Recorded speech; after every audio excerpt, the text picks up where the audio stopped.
Page 68. The Damascene stele of Article 58, first tried out in 1927, right after it was forged, was wetted by all the waves of the following decade, and with whistle and slash was used to the full to deal telling blows in the law's attack upon the people in 1937 and 1938. Here one has to make the point that the 1937 operation was not arbitrary or accidental, but well planned, well ahead of time. Not arbitrary or accidental, but well planned, well ahead of time. And that in its first half of that year, many Soviet prisons were re-equipped. Cots were taken out of the cells, and continuous 1- or 2-story board benches or bunks were built. Old prisoners claimed to remember that the first blow allegedly took the form of mass arrests, striking virtually throughout the whole country on one single August night. But knowing our clumsiness, I don't really believe this. In that autumn, when people were trustingly expecting a big nationwide amnesty on the 20th anniversary of the October Revolution, Stalin, the prankster, added unheard of 15- and 20-year prison terms to the criminal code.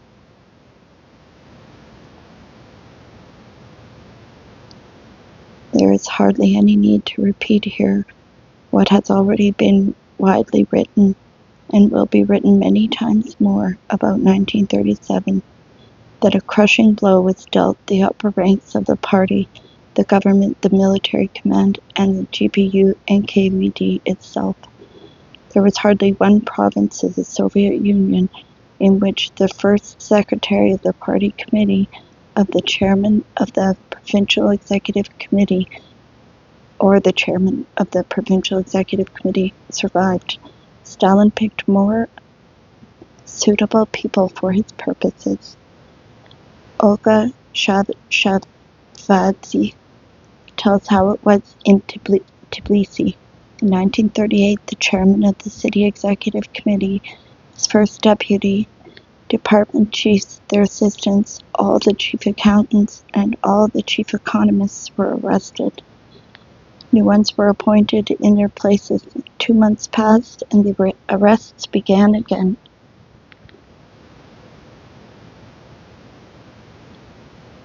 The chairman, the deputy, all 11 department chiefs, all the chief accountants, all the chief economists, all the people left at liberty were ordinary accountants, stenographers, chairwomen, and messengers. In the arrest of the rank-and-file members of the party, there was evidently a hidden theme not directly stated anywhere in the indictments and verdicts, that arrests should be carried out predominantly among party members who had joined before 1924. This was pursued with particular rigor in Leningrad because all of them there had signed the platform of the new opposition. And how could they have refused to sign?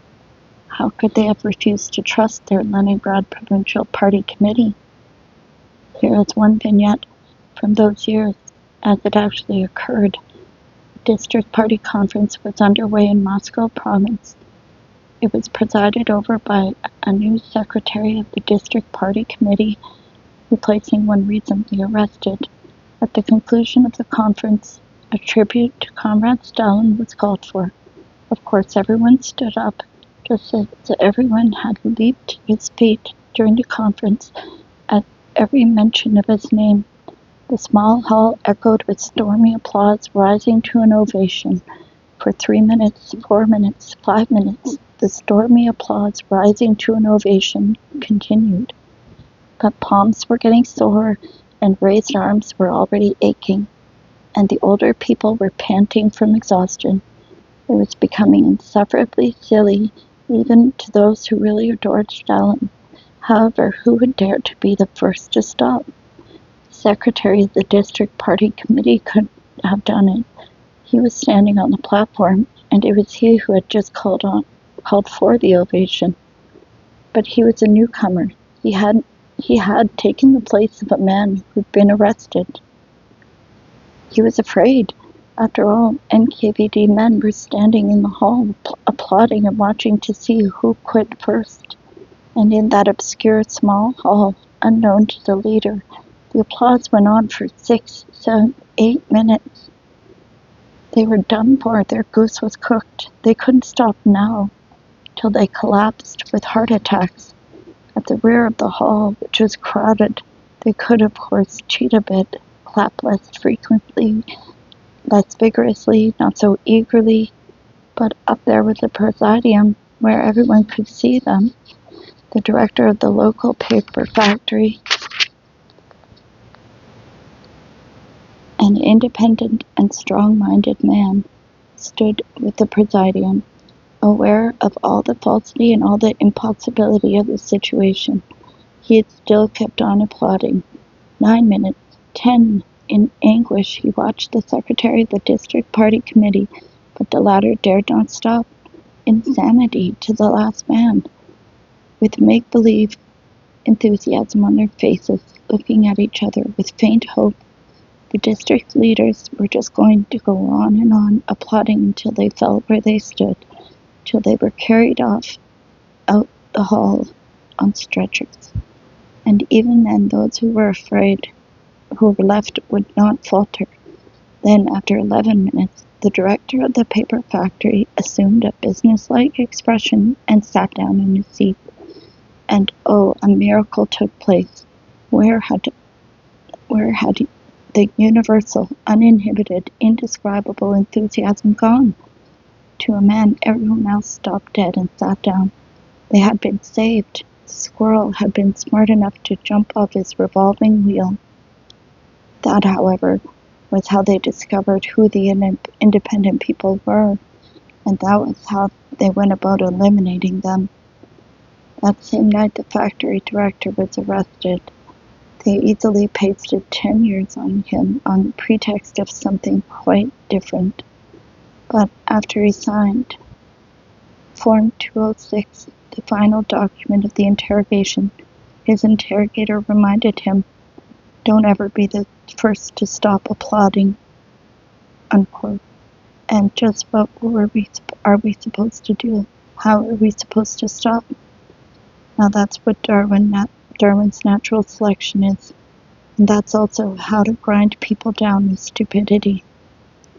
But today's a new myth is being created. Every story of 1937 that is printed, every reminiscence that is published, relates without exception to the tragedy of the communist leaders. They have kept on assuring us, and we have unwittingly fallen for it, that the history of 1937 and 38 consisted chiefly of the arrest of the big communists and virtually no one else. But out of the millions arrested at that time, important party and state officials could not possibly have represented more than 10%. Most of the relatives standing in line with food parcels outside of the Leningrad prisons were lower-class women, the sort who sold milk. The composition of the hordes who were arrested in that powerful wave and lugged off half-dead to the archipelago was of such fantastic diversity that anyone who wants to deduce the rationale for it scientifically will rack his brain for a long time for the answer. To the contemporaries of the purge, it was still more incomprehensible. The real law underlying the arrests of those years was the assignment of quotas, the norms set, the planned allocations. Every city, every district, every military unit was assigned a specific quota.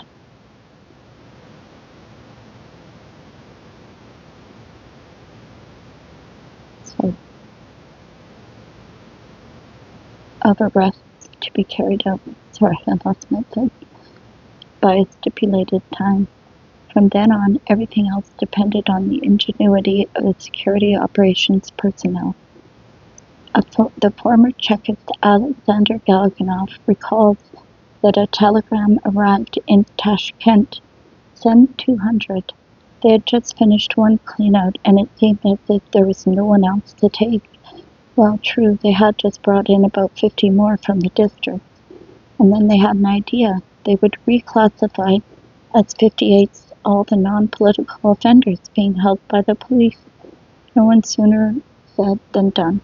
But despite that, they had still not filled the quota. At that precise moment, the police reported that a gypsy band had impudently camped on one of the city squares and asked what to do with them. Someone had another bright idea. They surrounded the encampment and raked in all the gypsy men from 1760 as 58. They had fulfilled the plan. This could happen another way as well. According to the chief of police, Zabalovsky, the Czechs of Ossetia were given a quota of 500 to be shot in the Republic. They asked to have it increased, and they were permitted another 250. Telegrams transmitting the instructions of this kind were sent via ordinary channels in a very rudimentary code. The Temerek, the woman telegrapher, in holy innocence, transmitted to the NKVD switchboard the message that 240 boxes of soap were to be shipped to Krasnodar the following day, and in the morning she learned about a big wave of arrests and guessed the meaning of the message. She told her girlfriend what kind of telegram it was and was promptly arrested herself. Was it indeed totally by chance that the code words for human beings were a box of soap, or were they familiar with soap making?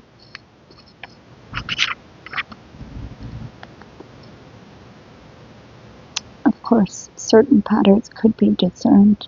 Among those arrested were our own real spies abroad. These were often the most dedicated Comintern workers in Czechia, and among them were many attractive women. They were called back to their motherland and arrested at the border.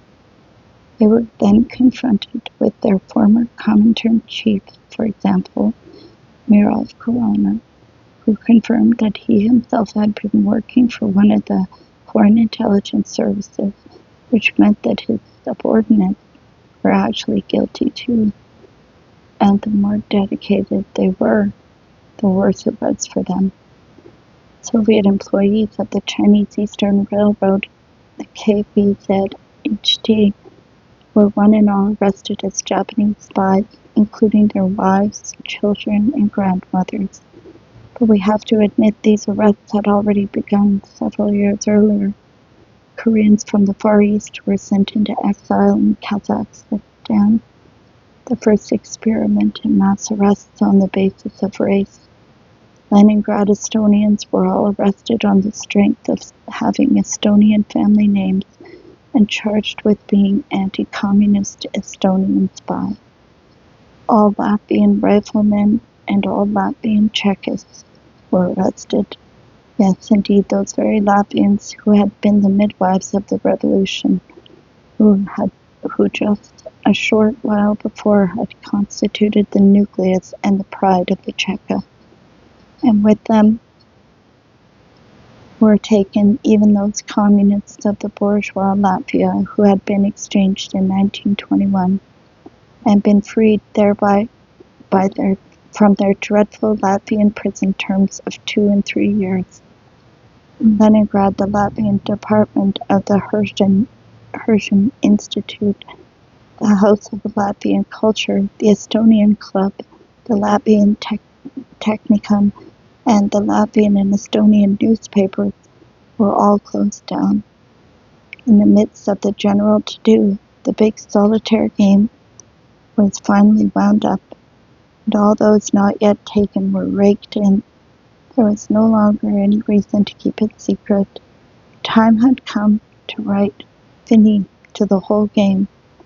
So now the socialists were taken off to prison in whole exile.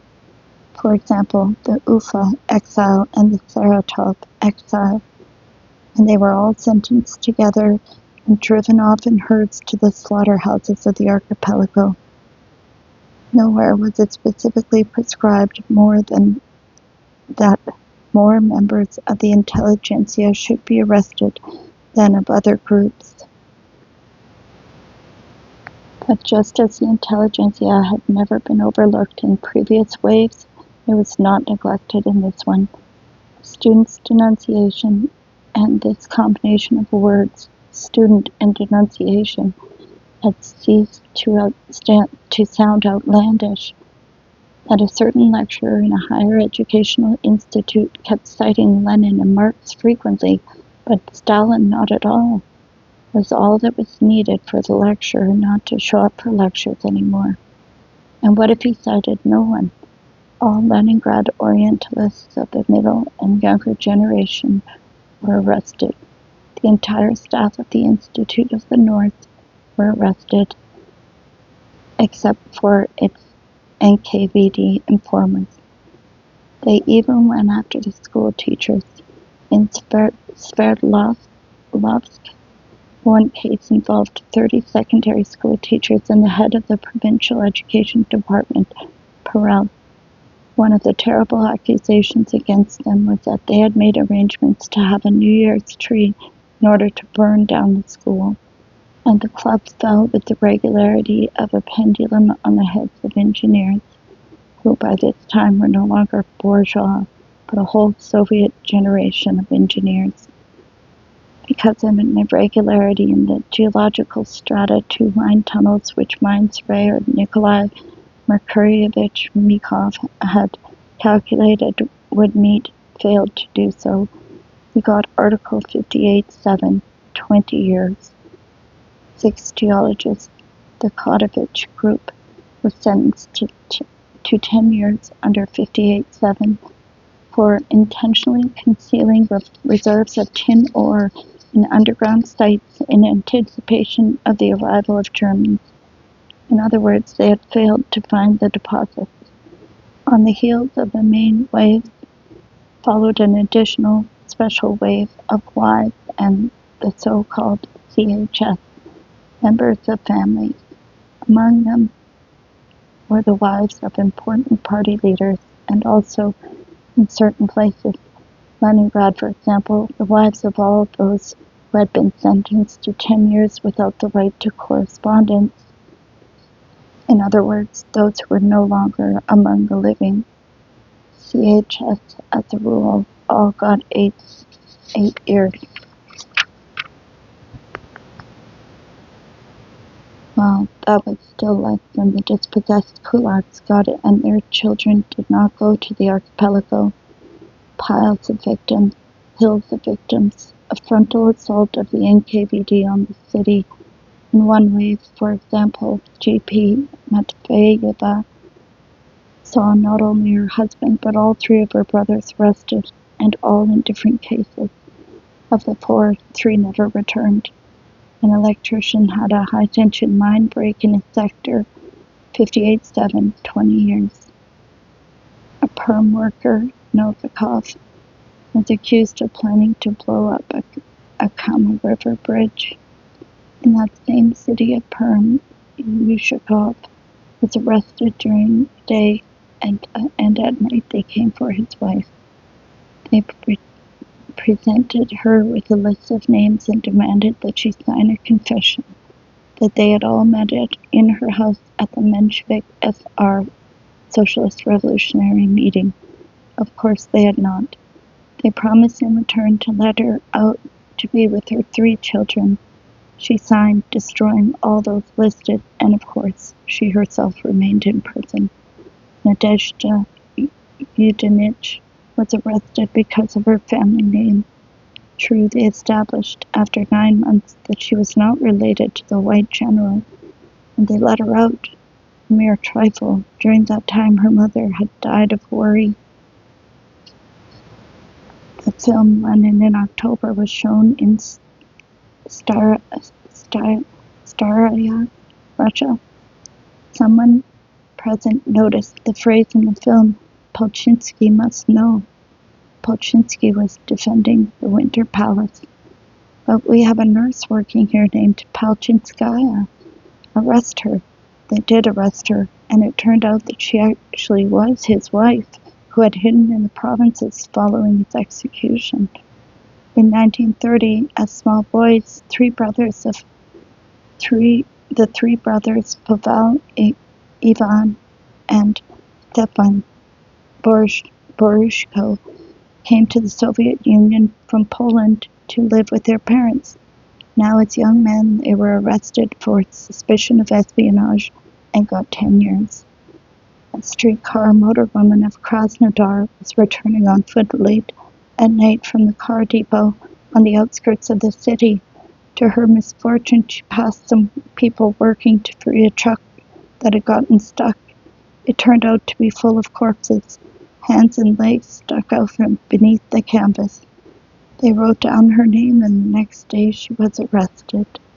The interrogator asked her what she had seen. She told him truthfully: Darwinian selection, anti-Soviet agitation, 10 years.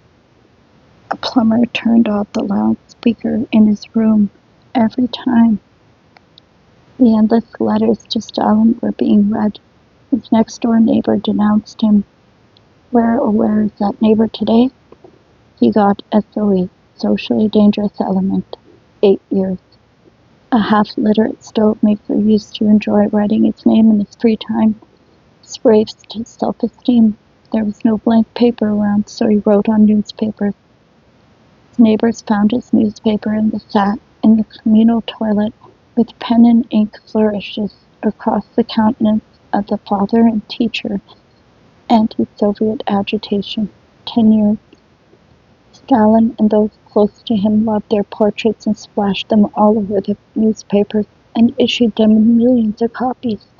The flies paid little heed to their sanctity, and it was a pity not to make use of the paper.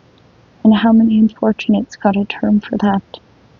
Arrests rolled through the streets and apartment houses like an epidemic. Just as people transmit an epidemic infection from one to another without knowing it, by such innocent means as a handshake, a breath, handing someone something, so too they passed on the infection of inevitable arrest by a handshake, by a breath, by a chance meeting on the street. For if you are destined to confess tomorrow that you organized an underground group to poison the city's water supply, and if today I shake hands with you on the street, that means I too am doomed. 7 years earlier, the city had watched while they massacred the countryside and considered it only natural. Now the countryside might have watched them massacre the city, but the countryside itself was too dark for that. It was still undergoing the finishing touches of its own slaughter. The surveyor, Saunin, got 15 years for cattle plague in the district and for bad harvests, and the entire leadership of the district was shot for the same reason. The secretary of a district party committee went into the fields to speed up the plowing, and the old peasant asked him whether he knew that for 7 years the collective farmers had received not one single ounce of grain in return for their labor days, only straw and very little of that. For his question, the peasant got ASA, anti-Soviet agitation, 10 years.